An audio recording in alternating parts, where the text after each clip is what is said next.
Si une boisson alcoolisée peut représenter un pays, dans le cas du Japon, ce sera évidemment le saké. Cet alcool de riz bien connu est au pays du soleil levant ce que le vin est à la France ou la bière à la Belgique. Car ce que l'on sait moins, c'est qu'à l'instar des vins français, il existe autant de sortes de saké différentes qu'il y a de régions, voire de villes au Japon. Chacun y va de sa petite production personnelle et comme pour les vins, il y a des sakés de plus ou moins bonne qualité. Tout dépend du riz utilisé ou de la méthode de fabrication. C'est entre autres ce que l'on va découvrir dans cette vidéo, car une fois n'est pas coutume, on va laisser l'historique de côté, pour se concentrer sur ce qu'est vraiment le saké. Comment il est fabriqué, comment il convient de le servir et de le consommer. Ça tout le monde le sait, voyons. Ah bon, tu sais ça toi? Mais évidemment, chacun sait que l'alcool se consomme avec modération. J'aurais dû m'en douter. Il fallait bien que je le dise, parce que ton t-shirt te laisse clairement penser le contraire. On t'a jamais dit que l'habit ne fait pas forcément le moine. Bon, en tout cas, si vous aimez le saké et les alcools japonais en général, comme l'umeshu ou encore le whisky japonais, eh ben vous trouverez très probablement votre bonheur sur le site osake.fr. Alors oui, je sais que je ne vous ai pas habitué à ce genre de promotion sur la chaîne, mais là j'ai une très bonne raison. Car vous allez pouvoir bénéficier d'une réduction de 10% sur ce site grâce au code DOCSAKE. Pas sympa ça? Alors, c'est pas une OP, la vidéo n'est pas sponsorisée, d'ailleurs c'est moi qui les ai contactés et non l'inverse, et ils m'ont très gentiment proposé de créer un code spécialement pour vous, abonnés et spectateurs de la chaîne, ce dont je les remercie encore. Alors, pour les amateurs, n'hésitez pas à y faire un tour et à utiliser ce code de réduction, donc DOCSAKE, tout en minuscule et sans accent. Il est valable jusqu'au 31 décembre 2022, donc là vous avez de quoi vous faire plaisir d'ici là. Et comme le disait l'animal il y a un instant, toujours avec modération bien sûr. Sur ce, il est temps de passer aux choses sérieuses. Minasan, bienvenue dans le Japon de Doc Japan.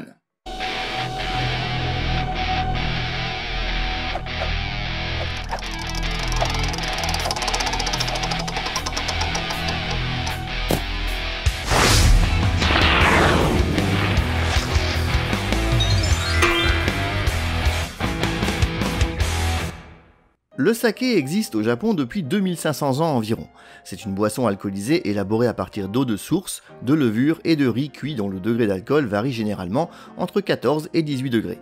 Le riz doit être saccharifié, c'est-à-dire que l'amidon qu'il contient devra être transformé en sucre, et ce grâce à un champignon microscopique appelé koji. Eh oui, le saké n'est pas un alcool particulièrement fort, contrairement à l'idée reçue que l'on s'en fait souvent en Occident. En fait, comme le vin, il peut très bien accompagner différents plats lors d'un repas. Et j'ajouterai d'ailleurs, pour être tout à fait précis, que le mot saké en japonais désigne même plutôt l'alcool en général. Ce que l'on appelle communément saké chez nous est en réalité désigné par le terme nihonshu au Japon. Et je vous propose que l'on démarre cette vidéo en découvrant la méthode traditionnelle de fabrication du saké, ou plutôt du nihonshu.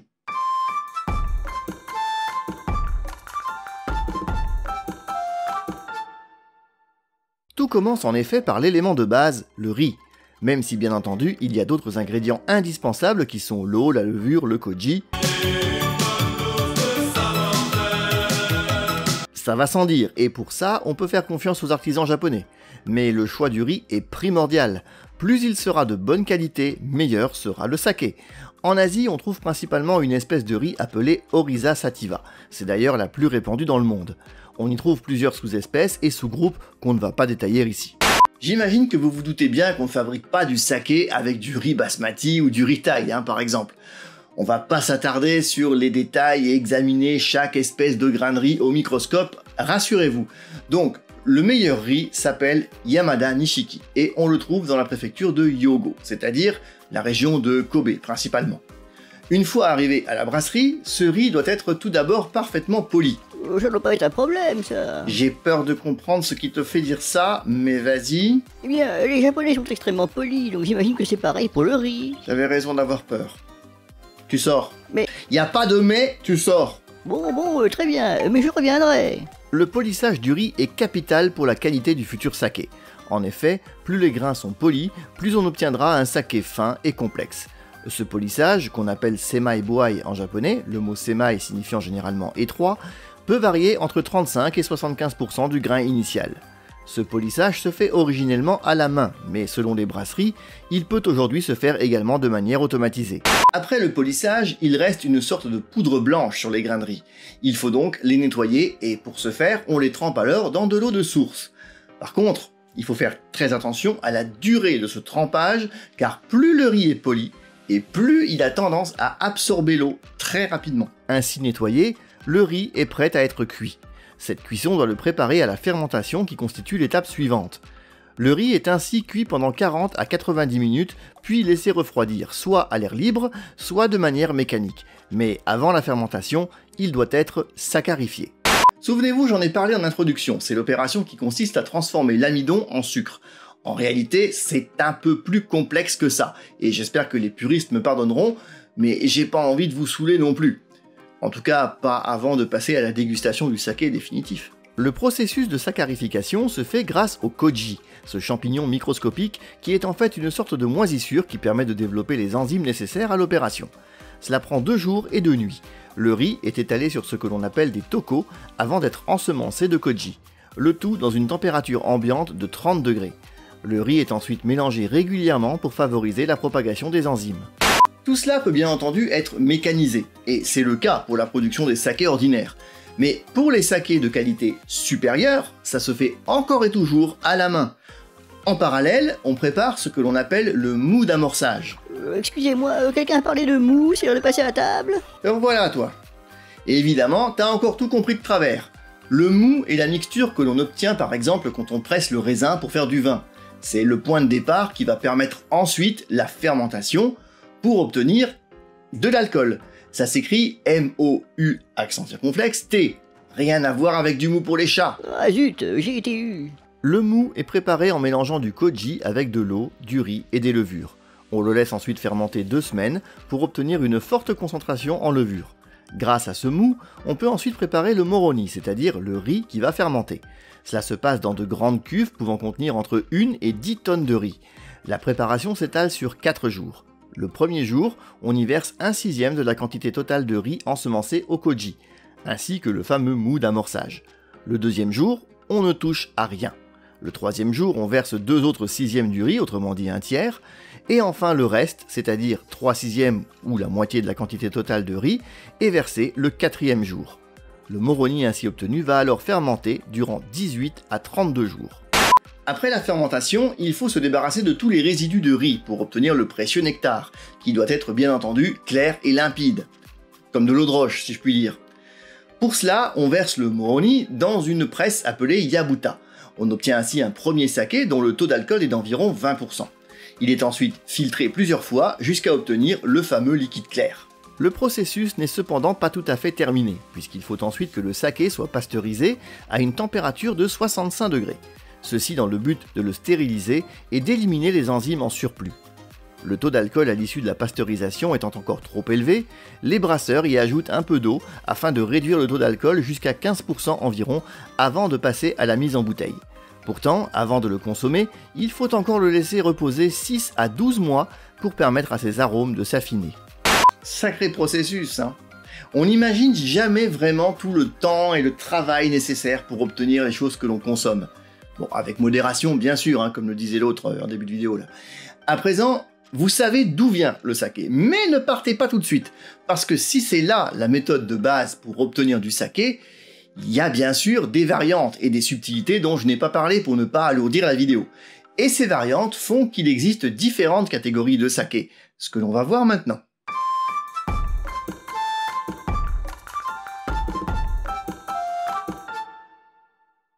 Tout comme il existe des grands crus pour les vins, il existe des sakés de qualité supérieure. Et réciproquement, on peut trouver du saké tout à fait ordinaire, voire de table. En revanche, contrairement aux vins pour lesquels il peut parfois être difficile de s'y retrouver, ici les catégories sont moins nombreuses et on va tâcher de simplifier au maximum. Alors essayons de faire court. Oula, ça va te changer, tu vas finir en PLS. Et toi, en descente de lit si tu continues à me vanner. Les sakés peuvent se scinder en 2 grandes catégories, les tenkashu et les junmai. La différence entre les deux est simple. Dans la première, on ajoute de l'alcool. L'autre, c'est un saké pur, sans aucun ajout. Alors, vous allez me dire que c'est clair, les junmai sont les sakés de qualité supérieure, les autres les sakés ordinaires. Et pourtant non, Car dans ces deux catégories, on trouve d'autres subdivisions sur lesquelles je vais revenir dans une seconde. Les sakés ordinaires appartiennent effectivement au tenkashu. On y ajoute de l'alcool, des acides aminés, des conservateurs, etc. Bref, on va les laisser de côté et se concentrer sur ceux que l'on appelle les Tokutei Meishō-shu, c'est-à-dire les sakés supérieurs. Ces derniers, qu'ils soient tenkashu ou junmai, c'est-à-dire avec ou sans ajout d'alcool, peuvent encore être classés dans 3 catégories. Je vous rassure, il n'y a plus d'autres subdivisions après ça. Ces catégories dépendent entre autres du taux de polissage du riz dont on a parlé dans la première partie. À chaque fois, il faut distinguer selon qu'il y a ou non ajout d'alcool. Pour les sakés purs, on parlera toujours de junmai. Et lorsque le maître brasseur, qu'on appelle le toji, ajoute de l'alcool, il s'agit généralement d'un alcool pur de canne à sucre. On obtient alors un saké dit honjōzo. Les deux autres catégories sont appelées ginjo et dai-ginjo. Ce sont des sakés avec des arômes beaucoup plus prononcés. Dans la première, le riz est poli au minimum à 60%. Dans la seconde, à 50%, voire moins. Et selon qu'il y a eu ajout d'alcool ou non, on parlera de junmai ginjo et junmai dai-ginjo pour les sakés purs. Ce ne sont pas les seuls types de sakés existants, mais les plus prisés. Pour information, on peut trouver également du saké namazake, qui n'a pas été pasteurisé et qui se consomme donc rapidement.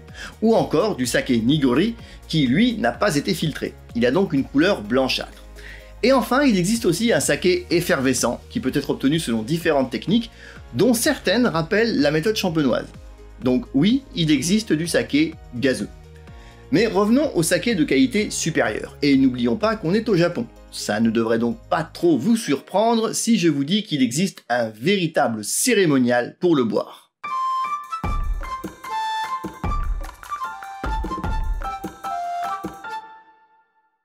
Avant toute chose, il faut préciser que le saké peut et doit souvent être servi chaud, mais cela dépend avant tout de la saison. Le saké peut donc être servi frais également, notamment durant la période estivale. Mais dès que les températures commencent à baisser, il convient de chauffer le saké. Il existe d'ailleurs une échelle de température du saké allant de 5 à 50 degrés. Chacune d'elles porte un nom et lorsqu'on y prête un peu attention, ces noms sont assez imagés. Il en existe 8 en tout. Alors je ne vais pas tous les citer, sinon je vais perdre les derniers spectateurs encore vivants parmi vous. Mais je vous donne quelques exemples. La température la plus basse, 5 degrés, est appelée yukibie. On y retrouve le terme yuki, c'est-à-dire la neige. Une température de 15 degrés est elle appelée suzubie, qui fait penser à l'adjectif suzushi. En japonais, ça désigne un temps frais. On trouve également le terme hito hadakan, qui correspond à une température de 35 degrés. Hito, ça désigne une personne, et donc il est facile de faire le rapprochement avec la température du corps humain. Et enfin, la température la plus élevée, 50 degrés, est appelée atsukan. Atsu signifiant tout simplement chaud en japonais. Mais revenons à la cérémonie. Tout comme il existe la cérémonie du thé, il y a un cérémonial pour servir le saké. Et ça peut aussi faire penser à la façon de déguster les sushis. Je vous renvoie à la vidéo sur le sujet si vous ne l'avez pas vue. Cette cérémonie se déroule en 5 étapes. Tout d'abord, il faut que le saké soit servi non pas en bouteille, mais dans un récipient en céramique appelé tokuri, une sorte de bulbe avec un cou étroit. Il est également possible d'utiliser un katakuchi, qui ressemble au bouilloire utilisé pour le thé. Il faut alors faire chauffer ce récipient contenant le saké au bain-marie jusqu'à atteindre la température souhaitée. Inutile de le chauffer bien longtemps, généralement 2 ou 3 minutes suffisent pour obtenir la température Atsukan de 50 degrés. La troisième étape est sans doute la plus importante, c'est celle qui consiste à servir le saké. Les tasses utilisées sont appelées choko. Pour servir, on tient le tokuri à 2 mains, paume vers le bas. Bon, j'imagine qu'il faut quand même faire un petit peu attention à ne pas se brûler si ça sort du bain-marie. On remplit alors la tasse de chacun des invités, mais surtout pas la sienne. En effet, c'est le devoir des invités de s'assurer que la tasse du serveur est pleine. Il existe des subtilités comme le fait de servir à une main, mais dans ce cas, l'autre main doit toucher le bras qui sert. Sauf si la personne que vous servez a un statut social supérieur au vôtre. Là, on verse à une main sans toucher l'autre bras. Ah oui, ça rigole pas, mais en même temps, est-ce vraiment surprenant de la part de nos amis japonais ? Tradition quand tu nous tiens.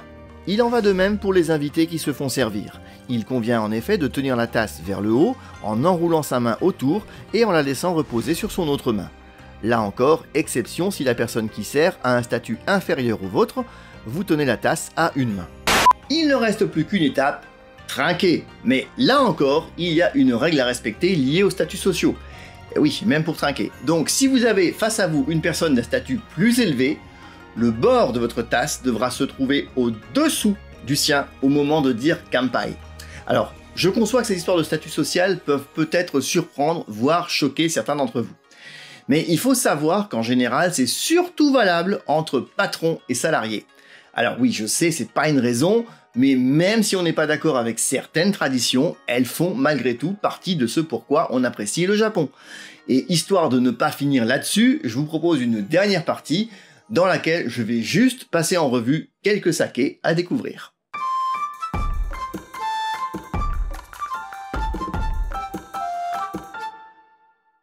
Avec tout ce qu'on a vu dans cette vidéo, certains d'entre vous ne manqueront sans doute pas de vouloir faire l'expérience de la découverte du saké. Seulement voilà, comme je l'ai dit en intro, il en existe des centaines, alors lequel choisir pour être sûr de ne pas se tromper? Et dans quelles circonstances les consommer?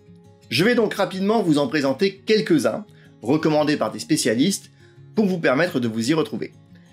Et puis, je vous rappelle que si vous voulez tester par vous-même, vous pouvez profiter de 10% de réduction avec le code DOCSAKE sur le site osake.fr.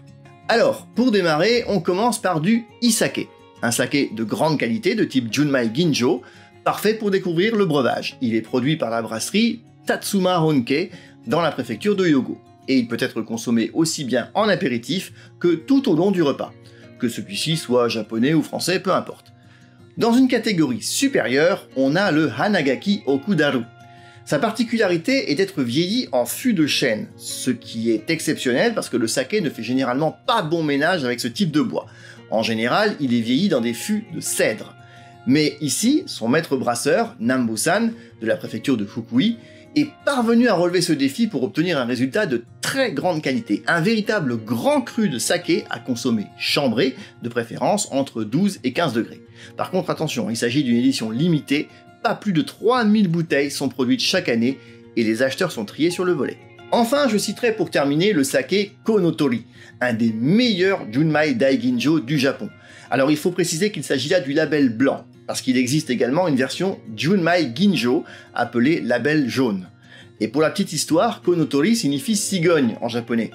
Celle-ci avait déserté les rizières de la brasserie de cette région dans la préfecture de Hyogo en raison de l'activité humaine.